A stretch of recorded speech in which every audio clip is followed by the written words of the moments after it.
letak diri kita dalam channel ni, saluran ni, insya-Allah kita akan berjaya. Jadi orang tu kita bagi tahu bahawasanya agama ni satu cara hidup. Dia bukan saja bentuk-bentuk amalan, ya, bentuk-bentuk ibadat. Dia cara hidup keseluruhannya. Buka mata pagi, pejam mata balik nak tidur malam. Ya. Seluruh masa tu, setiap masa, setiap detik, setiap saat tu, bila dalam kita aware, kita sedar, kita calm, kita perasan yang kita ni ada perintah Allah Ta'ala, kita kena jaga. Dia strict lah sikit. Macam Sahih ada code of conduct. Askar tu ada pakaian dia. Kan? Ni boleh buat, ni tak boleh buat, ni kena cakap, ni tak boleh cakap. Tapi kalau kita boleh buat ni daripada buka mata pagi, pejam mata malam nak tidur, maka kita akan berjaya. Dan buka mata pagi, pejam mata malam nak tidur ikut cara satu, bukan cara kita. Bukan cara orang tu orang ni kan. Peneroka tu peneroka ni, pengembara tu pengembara ni kan. Apa ni pendeta tu pendeta ni, bukan. Cara satu, cara junjungan besar kita Nabi Muhammad sallallahu alaihi wasallam. Kalau kita buka mata, alhamdulillahi ahyana ba'da ma amatana wa ilaihin nusyur. Kita mula dengan sunnah Nabi sallallahu alaihi wasallam. Bila kita nak tidur pun kan, Allahumma bismika amutu wa ahya. Ada dua riwayat kan. Maka kalau kita buka mata macam ni dan pejam mata macam tu, cara Nabi SAW, maka kita buka dengan sunnah Nabi SAW, kita tutup kehidupan kita dengan sunnah Nabi SAW kan. Lepas tu perjalanan sepanjang hari tu kan. Waktu duha kita apa kita buat kan. Satu ulama Pakistan dia tulis 24 jam kehidupan Nabi SAW, macam journal, macam blog Nabi SAW lah kan. Nabi lepas subuh buat apa, waktu duha Nabi, waktu isyraq Nabi buat apa kan. Waktu duha Nabi buat apa. Sebelum zuhur apa Nabi buat apa, Nabi buat apa amalan Nabi. Lepas zuhur apa amalan Nabi. Sebelum asar apa amalan Nabi. Lepas asar apa amalan Nabi. Lepas maghrib apa amalan Nabi kan. Lepas isyak amalan Nabi kan. Semua orang tidur apa amalan Nabi. Masa semua orang tidur apa amalan Nabi. Ini panjang lebar dia cerita kan. Jadi kita kena tahulah kalau kita betul-betul mengikut Nabi SAW, bukan kita setakat puji, sanjung kan. Kita kena cuba adapt, kena serapkan yang 24 jam kehidupan Nabi SAW, kehidupan kita. Kita kena letak diri kita dalam acuan Nabi SAW, barulah kita ada orang beriman. Sebab tu satu kumpulan sahabat datang ke Nabi SAW, kata, ya Rasulullah, kami ni telah beriman kan. Nabi tak cakap apa, tapi Allah Ta'ala turunkan ayat bagi tahu kepada mereka tu belum beriman lagi. Mereka Tuhan Islam sahaja. Kenapa? Kerana Islam ni dia di mulut. Menyerah diri, asyhadu an la ilaha illallah wa asyhadu anna Muhammadar Rasul. Serah diri dengan mulut kan, kalimat dengan mulut. Tapi iman ni dia terbentuk dengan anggota, terbentuk dalam hati, terpahat dan terukir dalam hati kan, terbukti dengan anggota dia. Dan benda tu akan jadi selepas diuji. Dia tak ada 24 jam kan. Ada sahabat-sahabat yang dia ucap je pop terbukti. Macam mana? Bila dia kata asyhadu an la ilaha illallah kan, wa asyhadu anna Muhammadar Rasulullah, masa tu ada panggilan jihad. Dia tak sembahyang, dia tak puasa, dia tak pergi haji, puasa pun tidak, satu Quran pun tak baca, satu juz pun tak baca, selai pun tak baca, sepatah pun tak baca, apa pun tak baca. Ucap kalimah la ilaha illallah, maka masa tu ada panggilan jihad. Masa tu untuk membuktikan iman dia, dia pergi pada jihad tu kan. Waktu sembahyang tak masuk lagi, bulan puasa pun tak masuk lagi, nak keluar zakat pun sampai masanya lagi kan, harta pun tak ada lagi. Tapi masa tu untuk buktikan iman dia, dia kena pergi pada panggilan jihad. Maka bila dia pergi pada panggilan jihad tu dan dia mati syahid di panggilan jihad tu, dia iman dia sempurna, iman dia perfect, tidak ada masalah apa-apa. Sebab dia dalam satu tempat tu keadaan mana dia boleh buktikan iman dia. Dia tunjuk perbuatan, dia pergi dengan kaki dia kan. Benda datang daripada hati dia. Jadi hari ni tuan-tuan, kita tak mati lagi. Kita belum diuji kuat-kuat lagi. Jadi kita tak tahu kan, adakah iman kita ni iman yang matlub, iman yang sampai tahap yang Allah Taala terima atau belum kan. Iman yang maksud, iman yang sampai target dia atau belum kan. Yang kita cerita ni iman ni benda yang kita nak, benda yang kita cita-cita. Tapi Allah nak iman bukan macam ni kan. Iman yang Allah nak pada kita bukan iman macam kita ni kan. Bukan macam orang kebanyakan, bukan. Allah nak iman kita macam mana iman para sahabat radhiyallahu, macam tadi kan, macam radhiyallahu radhiyallahu nak iman macam tu. Jadi kita kena bergerak pada suasana macam tu. Jadi seperti mana ahli-ahli sains atau ahli-ahli arkeologi kan, dia akan buat bila dia tak erti nak kaji sejarah, tak erti nak ukur masa, dia tak erti nak bayangkan kehidupan zaman dulu kala, maka dia buat suasana palsu, suasana yang sementara, artificial environment. Dia create suasana tu, dia buat gua, dia buat angin datang, dia buat semua kan, baru dia boleh tengok pesan tu macam mana, apa tinggalan sejarahnya kan. Macam dalam makmal sains, dia akan buat artificial environment kan, dia create satu suasana yang tak hampa gas, vacuum, tidak ada apa tindak balas molekul tu dengan molekul bila dibakar, dia akan buat macam tu. Walaupun benda tu berlaku di matahari, tapi dia buat dalam makmal nak tengok kejadian kan. Maka macam tu juga hari ni kita kan. Benda yang kita nak buat ni jihad fi sabilillah, tapi benda tu tak ada tempat kita, tak boleh nak buat sekarang. maka kita create artificial environment ni, suasana yang palsu ni, suasana yang sementara ni kan, di mana kita duduk bermuzakarah seolah-olah kita ni memang mati dah kan. Kita cerita pasal iman seolah-olah iman kita nak tercabut dah. Kita cerita pasal agama ni seolah-olah agama ni nak runtuh dah.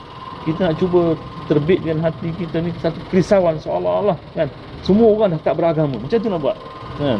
Tak ada lagi suasana ni, banyak lagi orang beriman, banyak madrasah, banyak orang hafiz Quran, banyak imam-imam, banyak ustaz-ustaz, banyak polis Islam, universiti Islam, banyak. Tapi untuk create, untuk bina iman dalam hati kita, kita kena wujudkan satu suasana di mana kita merasa seolah-olah agama ni sedang nak mati. Dan apa langkah kita? Dan kita tak ada buat apa-apa. Maka natijah daripada bila agama nak mati dan kita tak buat apa-apa, kita kena rasa iman kita betul-betul dah longgar dah. Kan? Itu sebenarnya. Kan? Bukan apa-apa kan. Kita nak anggap bahawasanya agama dia tak ada. Sebab tu kita kena cerita tentang orang yang tidak ada agama, kesian mereka tak ada agama kan, malangnya mereka tak boleh beriman kan. Dan apa tindakan kita kan? Bukan hanya cukup dengan kita menyesali, oh saya tak boleh buat apa-apa, saya tak ada duit kan. Bukan, tak cukup setakat tu kan. Dia ada lepas tu kan. Deduction, lepas rumusan tu. Tengok kesan ni ada oksigen, ada nitrogen, dibakar begini. Lepas tu apa natijah dia? Apa jadi?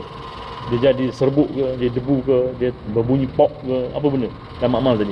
Macam tu juga bila kita cerita pasal kemunduran agama, kejatuhan agama, keruntuhan umat, keruntuhan sosial, akhlak muda-mudi kan, huru-hara dalam perlembagaan, huru-hara dalam perundangan, huru-hara dalam pelajaran, huru-hara dalam kebudayaan, huru-hara ni, apa saya buat kan?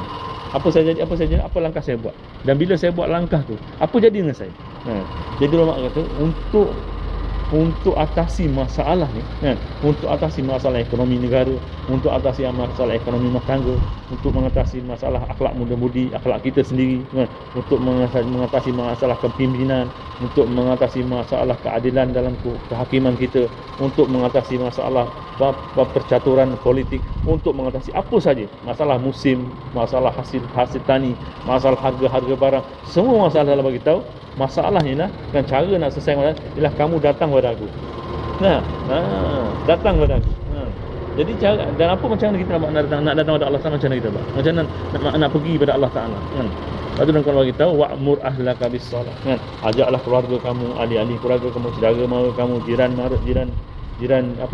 tetangga kamu, ipar buai kamu, adik-beradik kamu bersolat. Wa'mur ahlaka bis-shalah. Ahlaka semua orang, saudara mara kita yang kita kenal. Ulama kata ada penerangan bagi tahu ahlaka tu mana saudara kamu tu semua orang Islam, yang saudara seangkatan satu kalimah kamu, semua tu ahli kamu, ahli kalimah kamu. Ajak mereka, wa'mur ahlaka bis-shalah, ajak pada sembahyang, wastabir alaiha, dan bersabarlah perkara.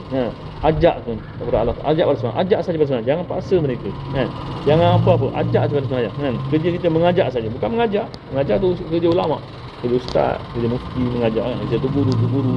Kerja kita ni kan, da'iyan ilallah ni, pengajak tu dia apa? Dia mengajak saja. Wa'mur, ramai-ramaikan, memakmurkan sembahyang.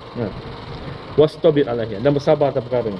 Betul Allah beritahu, nahnu la nas'aluka rizqa, kami tak minta rezeki pada kamu. Bila kita buat ni, Allah bukan minta apa pun kita. Allah kata nahnu narzukuk, kami yang bagi rezeki pada kamu. Wal aqibati littaqwa, dan kesan natijah terbaik ialah untuk orang yang bertakwa, yang takut dengan Allah Taala. Jadi ini solution kan. Ini penyelesaian. Jadi sebab tu kita kena rasa besar hati bahawasanya kita ada satu saluran, satu cara yang mana semua masalah yang orang bincang dalam internet, dalam surat khabar, di surau-surau, di forum-forum, di parlimen-parlimen, di pasar-pasar, di rumah sakit, di mana saja, semua masalah dibincangkan tu, kita ada penyelesaiannya. Dan penyelesaian bukan kita reka sendiri, Allah yang bagi penyelesaian ni. Macam mana? Sembahyang. Mudah je kan sembahyang. Tapi sembahyang bukan je kita sembahyang sekarang ni, bukan. Nabi SAW bagi tahu, kamu sembahyanglah kan. Sallu, kan, sembahyanglah kamu. Kamu ada mengusalli seperti mana kamu lihat aku salat. Jadi sahabat bagi tahu, ulama bagi tahu, macam mana Nabi sembahyang, kena tengok arah Nabi sembahyang macam mana, pakaian Nabi sembahyang macam mana, rupa Nabi sembahyang, sifat sembahyang Nabi macam mana, apa yang Nabi sembahyang macam mana, apa yang Nabi baca dan sembahyang macam mana, apa yang Nabi buat sebelum sembahyang, apa Nabi susun di lepas sembahyang, semua tu menjaga sembahyang. Sembahyang ini mudah je. Angkat takbir, kaifiat salat. Angkat takbir apa, kalau kita belajar solat agama dulu kan. Belajar solat menengah dulu. Apa ni? Definisi salat kan, bermula satu bentuk ibadat yang apa, yang ada rukun, mencukupi rukun dia, bermula dengan salat, bermula dengan takbir, disudahi dengan salam. Habis. Tak ada bagi sekian rukun gini kita cerita kan. Tapi ulama kata menjaga salat ni bukan itu, menjaga salat ni daripada tandas lagi, daripada istinja lagi kan. Daripada tandas lagi kita jaga sembahyang kita. Macam mana? Bukan ambil uduk dan tandas kan. Kita berhati-hati dan tandas kita. Istinja kita kena jaga kan. Kena belajar adab masuk tandas macam mana kan. Adab istinja kita sini, kita adab masuk tandas kan. Kadang-kadang pada pasir tak ada tandas. Sawak-sawak ada tandas. Belakang kurma, belakang semak, mana belakang gaung-gaung kan. Jadi adab apa? Adab istinja, adab bersuci macam mana. Adab menyucikan diri macam mana. Kena belajar. Sebab ini menentukan wuduk kita. Kalau kita tak belajar kan, maka kemungkinan satu hari nanti ada najis terkena pada badan kita, pakaian kita dan sebagainya, maka hari itu wuduk kita tidak sah. Maka bila wuduk kita tidak sah, sembahyang kita tidak sah itu. Bila satu orang sembahyang dia tak terima dengan Allah Taala akan campakkan dia satu hukum. Satu hukum ni Allah kata, ada kata 80 tahun, ada kata 360 tahun. Yang mana satu hari di akhirat 1000 tahun satu dunia. Jadi satu orang yang mana satu waktu saja, satu solat dia saja yang tak diterima Allah Taala, binasa dah kehidupan dia. Kan, hari itu ekonomi dia porak-poranda, kehidupan dia porak-poranda kan. Semua pun dia dah disconnected dengan Allah Subhanahu Taala.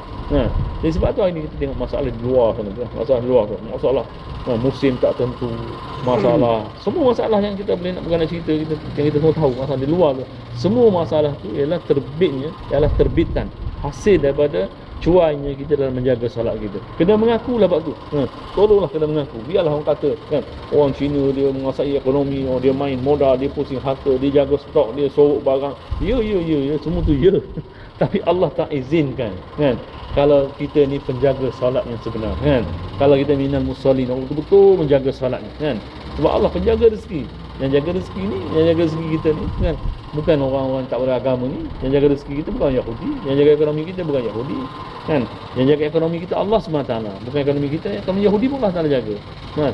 Bukan ekonomi zaman ni, ekonomi zaman Rom tu, zaman dulu kala, zaman purba tu, sampai akhir zaman nanti, semua ekonomi yang jaga dalam jagaan Allah SWT. Jadi yakin kita kena betul kan, bahawasanya kita ni hanya jadi dengan izin Allah SWT kan. Yang menimpa kita dengan izin Allah Taala, yang terlepas, yang kita tak dapat pun dengan izin Allah, dengan kehendak Allah SWT. Yang kita datang pada kita ni pun dengan izin Allah Taala kan. Jadi sebab tu kita kena besar hati, kena suka, seronok hati kita kan. Sebab tu kita tidak ada stres. Sebenarnya yang datang pada kita ni pada Allah SWT. Kalau datang satu rahmat, satu nikmat kan, suka, datang untung, kenyakan kita untung, kita rezeki bertambah-tambah rezeki kita, alhamdulillah kan. Kita kena syukur dengan Allah SWT, tapi kena aware, kena sedar, kena berjaga-jaga juga. Sebab apa? Rezeki ni dia fitnah juga. Dia fitnah juga. Allah Ta'ala bagi satu benda tu ada package dia. Ujian dia kan. Orang dapat harta banyak kan. Dia kena suka, dia kena ucap mulut, kena syukur Allah Ta'ala. Tangan dia kena bagi-bagi kan. Share rezeki dia kan. Belanja orang tu ke, bagi orang miskin ke, apa benda lah dia buat, pandai-pandai dia lah kan. Dan masa yang sama dia kena berjaga-jaga. Sebab dalam rezeki tu ada package dia kan. Ada terselit ujian. Kan ujian. Jadi cara nak selamat daripada ujian tu satu saja kan? Make sure, pastikan setiap sen yang kita dapat tu belanja cara betul. Pasti. Bila lalai saja habis.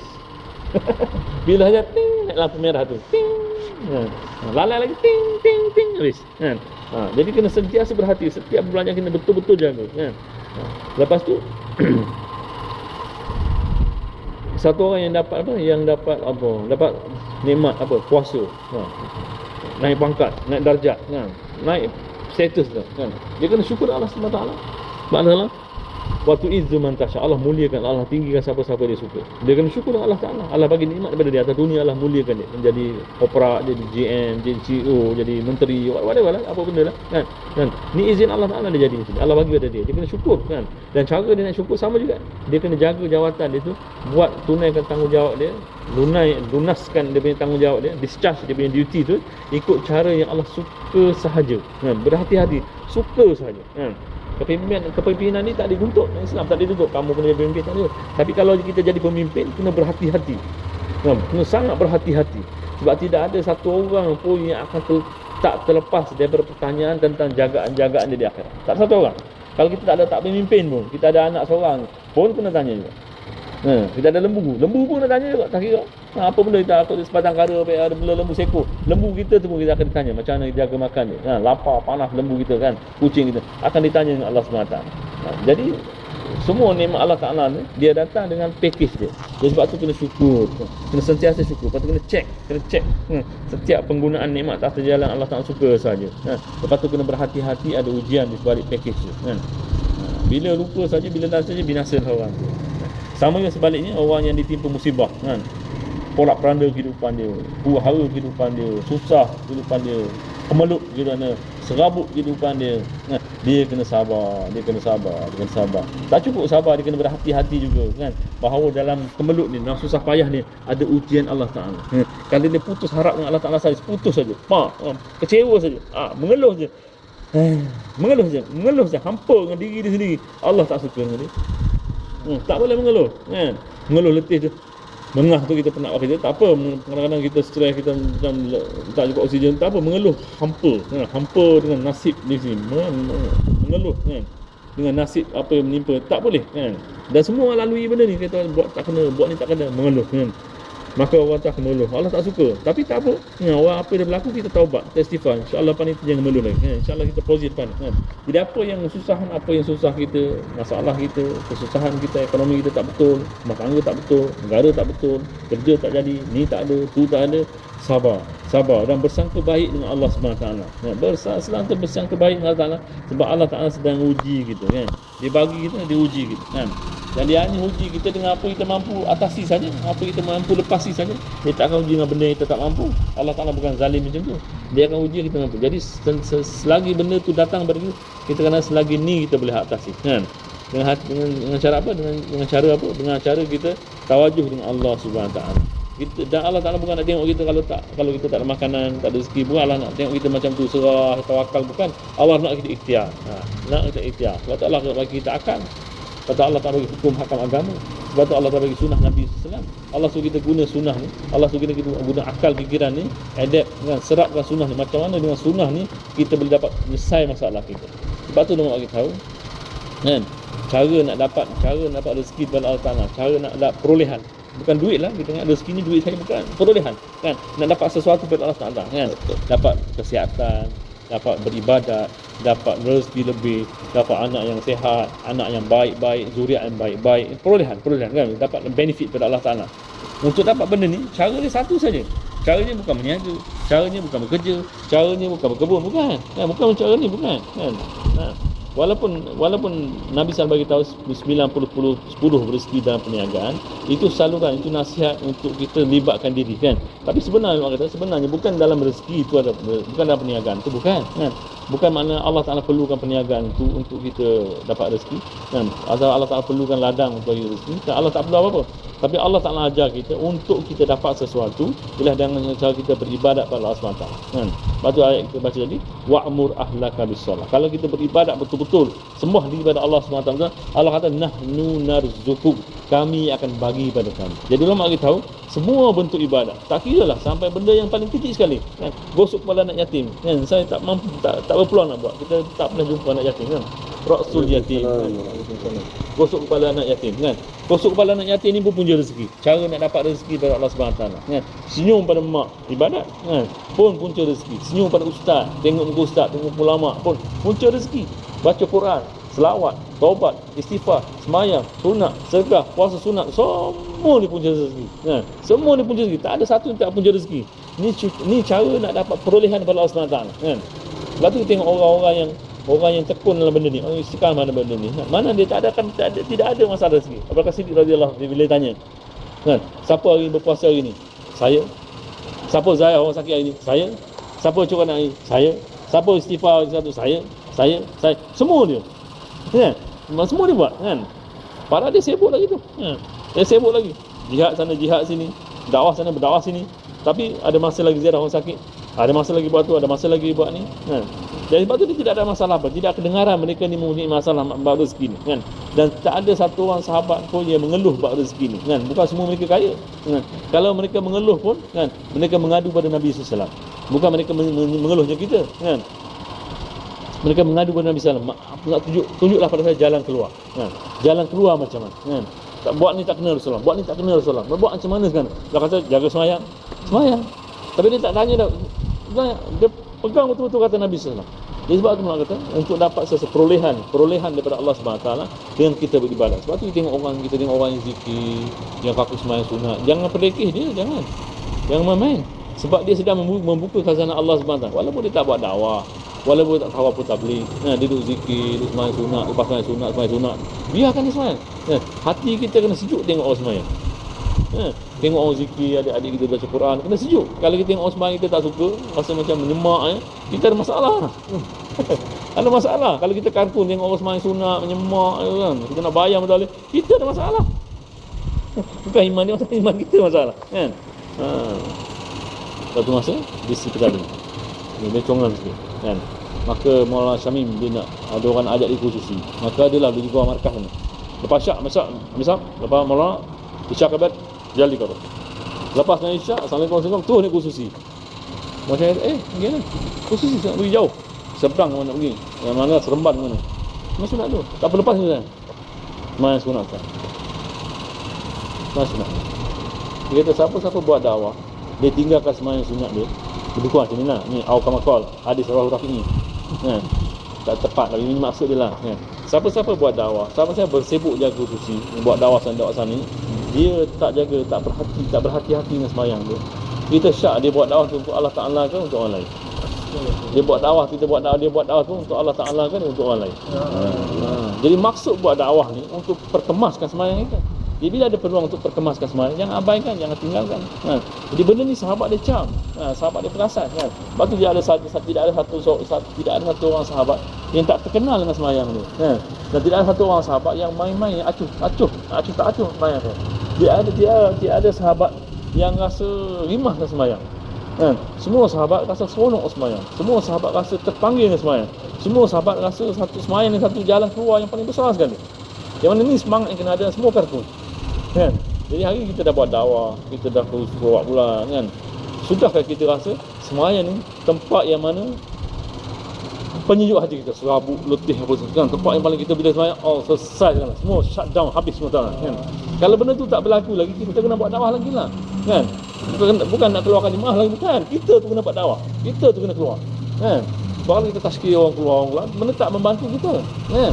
Kita tu kena keluar. Kita keluarkan orang motor jemaah, itu bagus, itu tuntutan, betul. Tapi iman kita ni bila nak diperbaiki, iman kita bagaimana kita sendiri buat mujahadah, kan. Jadi zaman mulailah dulu selalu saya cerita, bukan cakap besar, tapi saya pernah sekali lah alami benda ni, kan. Dia malam rumah cerita, kan.